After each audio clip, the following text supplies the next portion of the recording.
Bonjour peuple congolais. Bipai nyosho bozali kolanda ngai ndeko na mino Christian Bolabiama, membre peuple mokonzi peuple souverain, combattant résistant révolutionnaire, PNI et les politiciens non institutionnels.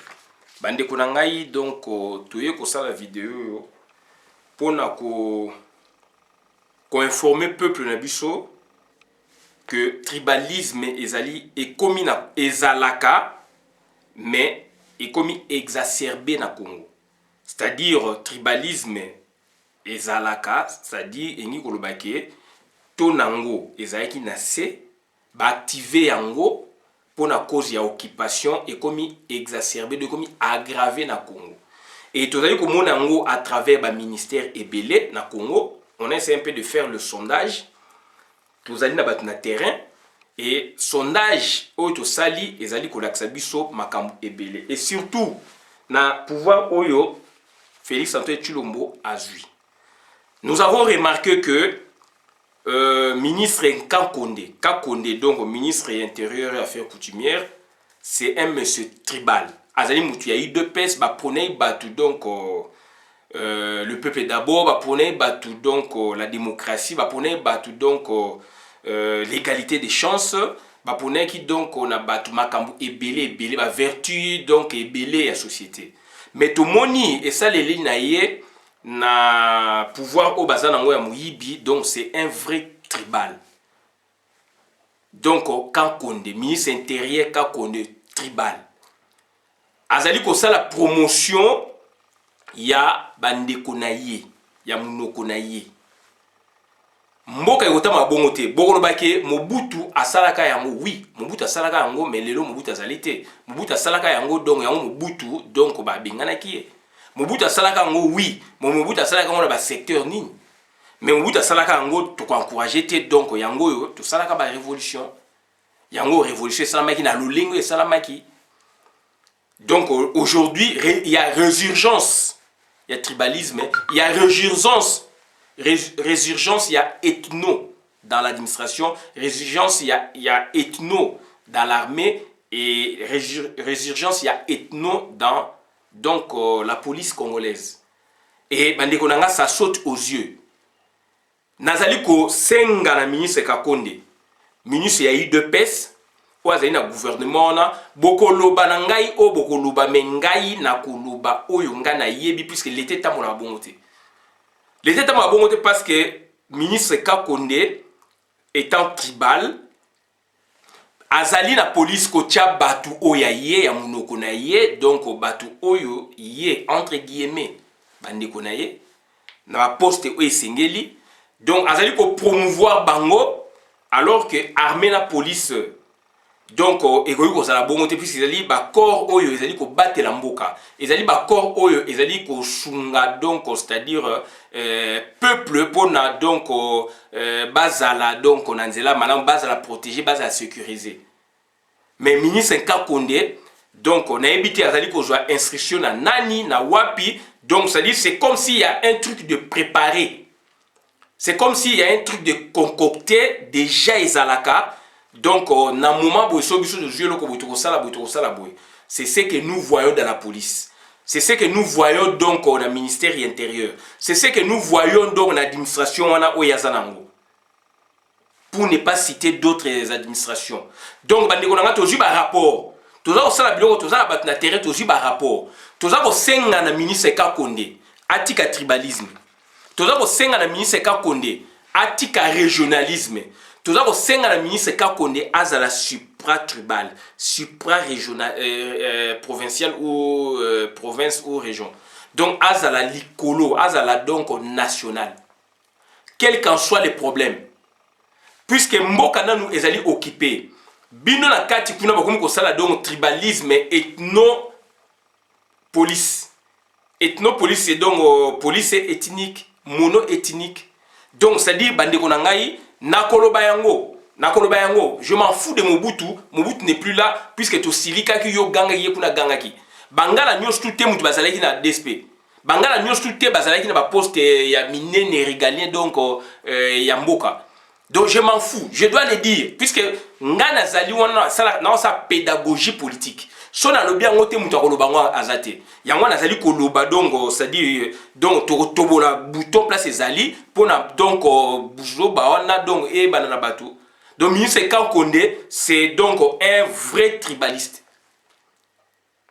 Donc bazalaki wana do na IDPS bazali na projet de société te bazali na IDPS donc bazali kopone kaka donc tribalisme.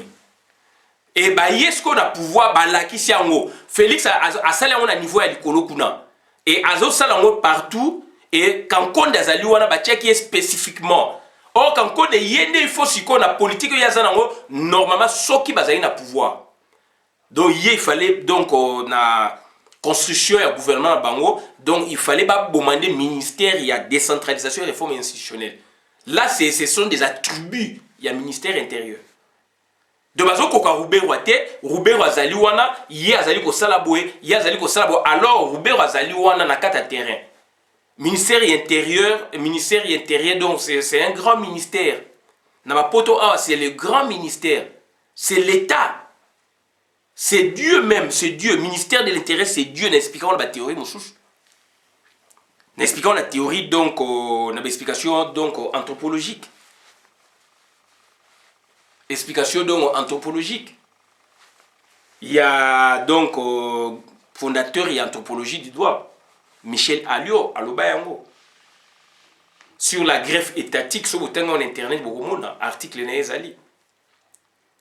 Pourquoi il y a greffe régie à greffe étatique?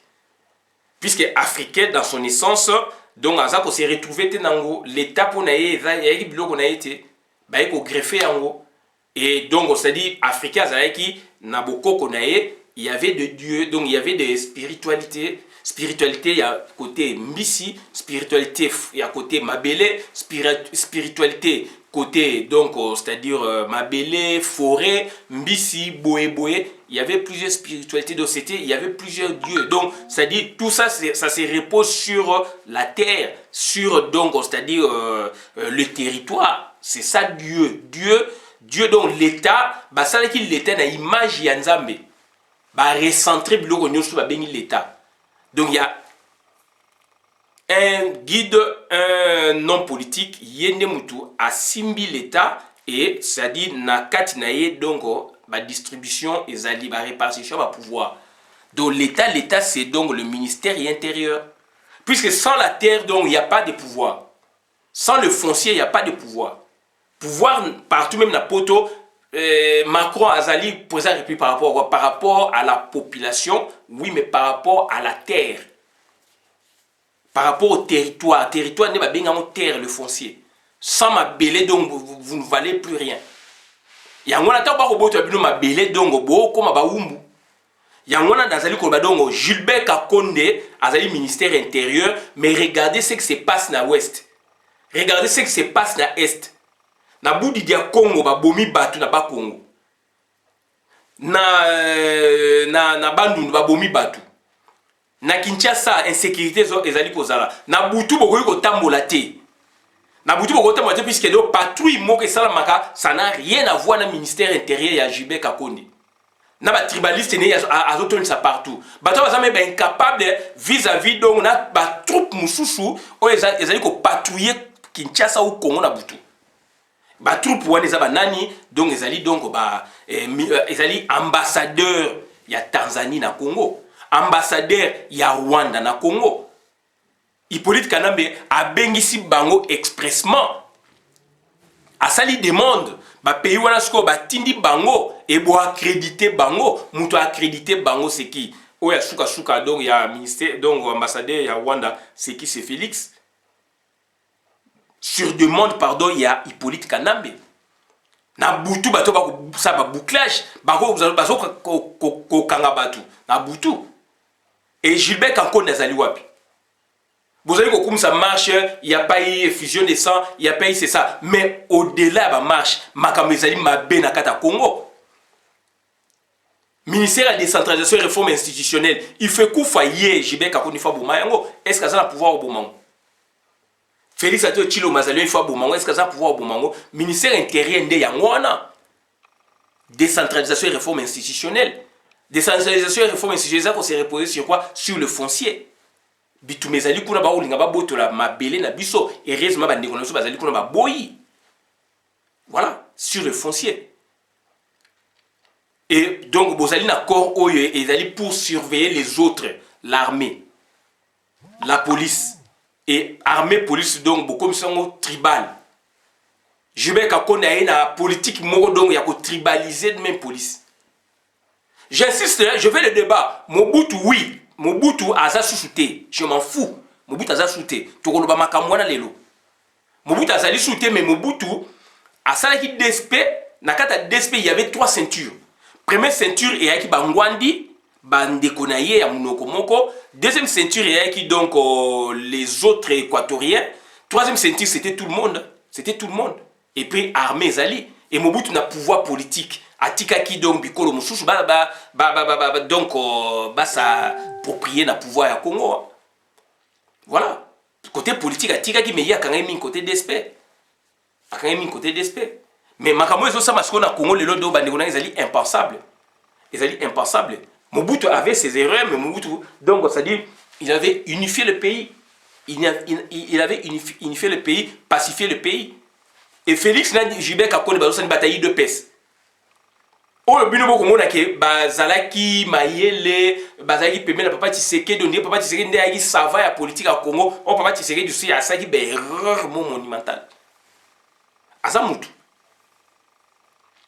Donc ngai message na ko tinda na Gilbert Kakonde à faire gaffe politique asa ko mener to ebiango ya ko tribaliser donc ça dit armée ya Congo to ebiango donc police ezali donc corps moko ezali proche na population, corps wana esengeli esala mosala o esengeli, corps wana esengeli et travailler ndenge esengeli, corps wana esengeli et sécuriser peuple. Mais yo tango komi mokonzi na place wana esengeli ola na ba norme oyo ezali.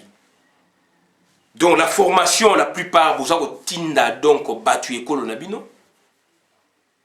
Pour ne pas citer donc ba etni wana ou be bino. Boza ko tinda batu ekolo na bino ba formation donc spéciale ba boye boza ko tinda batu ekolo na bino boza ko préparer bango par rapport à quoi boza ko préparer bango par rapport à quoi puisque mon congé a ko yaka pe donc a ko linga soit ça la réforme soit ba mise en place et Congo zo senga ba réforme bozo ko kate président na au protocole Félix Antoine Tshilombo azo ko ba réforme été. Mais yo ce que je veux sous forme de tribalisme. Gilbert Kakonde. Naza ko lobango na tchema ina mnogote de naza ko lobango polele. Message comme la Gilbert Kakonde. Tribaliste. Il ne jure que par le tribalisme. Ayebi so eloko musute. Alors mboka ezali occupé. Bazali pe ko c'est la occupation. Bazali ko c'est l'occupation donc le tribalisme est là. Regardez ce qu'il a fait donc on a Ilunga Ilunkaba. Batini Yé Félix Atini Ilunga Ilunkaba mission puisqu'à lui aval de Jepa Kabila patron grand patron naé Atini premier ministre de la mission premier ministre Atikaki donc c'est-à-dire intérim na vice premier ministre ministre intérieur Gilbert Kakonde va profiter na Sima Gilbert Kakonde a signé alors ba pesa qui est donc limite des place na likamboué il faut bien il faut informer non a bengité informer a signer pour gagner quoi au-delà acte ya poser donc c'est le tribalisme ba servir mboka te ba servir parenté na bango ba servir famille na bango ya makila to lo ba entre guillemets mboka okene boyité et toujours ba rapport na niveau police ba konzi mingi komi ya munoko na bango bande ko na to okene mboko ti wapi mboka ezali batu nyonso tout mboka ezali batu nyonso tout mais bozala quand même donc tcha ba critère moko quand même donc positif pour na makambo et marcher pour mboka et marcher voilà ba ndeko nanga makambo toyeka ko sabina ngoyo donc Gilbert Kakonde a s'illustrer par rapport ya premier ministre ba sali coup premier ministre à son tour a koyiko tout na Kabila te a koyiko tout na Félix te puisqu'azali donc inférieur d'où azali bloqué Félix a renvoyé qui est alinga bakutana Félix pour ba solo là Félix a renvoyé na conseil des ministres. Na conseil des ministres, c'est le président de la République, premier ministre Aoulobani. Ça serait une provocation. Donc, alors que Bilo connaît la procédure, voilà. Le premier ministre, c'est ce qu'on a qu'il nango même fou na okokate. Puisque bango tout bazali créé na Hippolyte Kanambe. On a démontré dans la vidéo c'est Hippolyte Kanambe qui tire le ficelle. Donc après c'est Aval et pas Kabila, puisqu'il va traiter le dossier, on a les deux présidents, parce que dans la hiérarchie de un gouvernement composé de deux présidents de la République, ils ont dirigé simultanément la hiérarchie. Le président numéro 1 c'est Hippolyte Kanambe. Quand maintenant le second a eu déjà l'aval, Bayokani na nommé pour remplacer, la psychologie à Félix. Aya sous son inférieur n'est premier ministre. Alors que constitution sur le bandengou na basola, à mon étude à monter à Sali. Siko d'où premier ministre Sikoyo, basale coup a constaté à lobby à Gangi. Mais Sikoyo a revendiqué par Kabila Kabila ça assemblable non, voyez avec lui. Quand on coule jamais à ça mi barozong a souci maté. Et dans l'entrée va professeur universitaire baroloba, il y a bino universitaire, il y a faculté des droits, il y a Inikin, ba constitutionnaliste, ba lingate ba tumususu ba parler dans le droit constitutionnel. Alors il est pas on peut ma ba maîtriser en côté. Oh non, puisqu'il a signé, Narandi va développement Moussoussou, va démontrer qu'en définitive, le président de la République nomme et révoque l'ambassadeur Bamakambo, mais il y a une procédure pour l'intérim, il y a une procédure pour il faut consulter le Premier ministre. Voilà. Et surtout que Moutouana Yibaki élection. C'est le tribalisme. Totika Bilo Kwana. Merci.